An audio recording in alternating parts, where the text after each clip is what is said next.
Moi, lorsque j'entends ma voix résonner comme ça, j'ai envie de fermer les paupières, mais vous êtes libre de le faire pour mieux entendre les mots se percuter, tels des boules de flipper qui bondissent et rebondissent au gré des aspérités et des plots du plateau.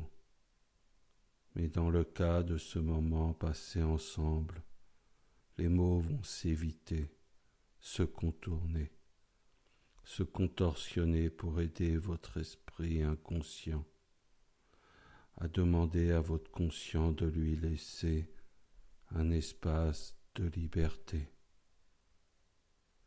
Et si toutefois il vous arrive de penser que mes propos semblent manquer de cohérence, c'est que la cohérence se situe sur un autre plan, plus inconscient, car lorsque l'on se sent de plus en plus détendu, voire presque ou entièrement relâché, au point de sentir peut-être vos mains et vos pieds s'engourdir, vos paupières s'alourdir et votre cœur s'ouvrir pour recevoir les paroles qui vont alléger ce qu'il a fait souffrir, car les mots pansements agissent dès maintenant pour apaiser les blessures passées, si ce n'est les blessures au moins quelques points durs,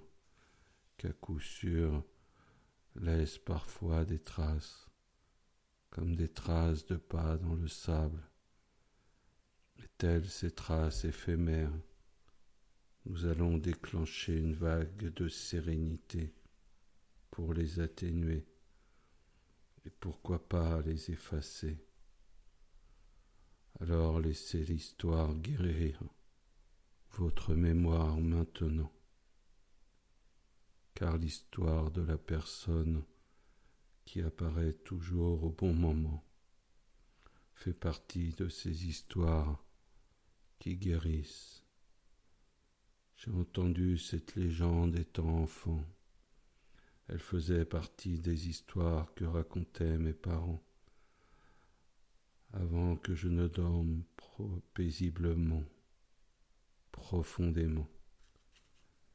Et avant de l'avoir vue, je pensais que c'était une légende de plus. Il peut avoir des visages différents, être petit ou grand. Il ou elle, c'est indifférent. Il est toujours là au bon moment. Il m'est apparu un soir d'été, quand j'avais une quinzaine d'années, où amoureux, subjugué dans mes pensées, j'allais traverser sans regarder. Sa main sur mon épaule m'a arrêté, m'évitant de me faire écraser. Il était là aussi plus tard, lorsque, renversant sur moi mon café, il m'a fait rater un train qui a déraillé. Et elle était encore avec moi, quand une cheville foulée quelques minutes auparavant m'a tenu éloigné de cette avalanche qui s'était déclenchée brutalement. C'est en sentant sa main sur mon épaule que ce matin, j'ai compris que j'avais un ange gardien. Parfois il a le visage de mes parents, d'une sœur, d'un frère, d'une personne d'avant. Mais je sais qu'il sera toujours là pour moi. Alors, de savoir que l'univers me guide toujours vers ce qu'il y a de mieux pour moi, même si parfois cela semble l'inverse sur le moment, me remplit de force et de joie, et permet à ma vie de suivre le bon chemin, celui qui me rend heureux chaque matin. Alors vous aussi vous pouvez vous imaginer, marchant dans une maison, les yeux bandés, une maison pleine d'obstacles, comme une sorte de plateau de flipper, naviguant en toute confiance, comme guidé par une main visible. Imaginez la sérénité que cela va vous apporter, de savoir qu'à tout moment du jour et de l'année, vous êtes guidé sur le bon chemin. Alors, laissez faire votre instinct.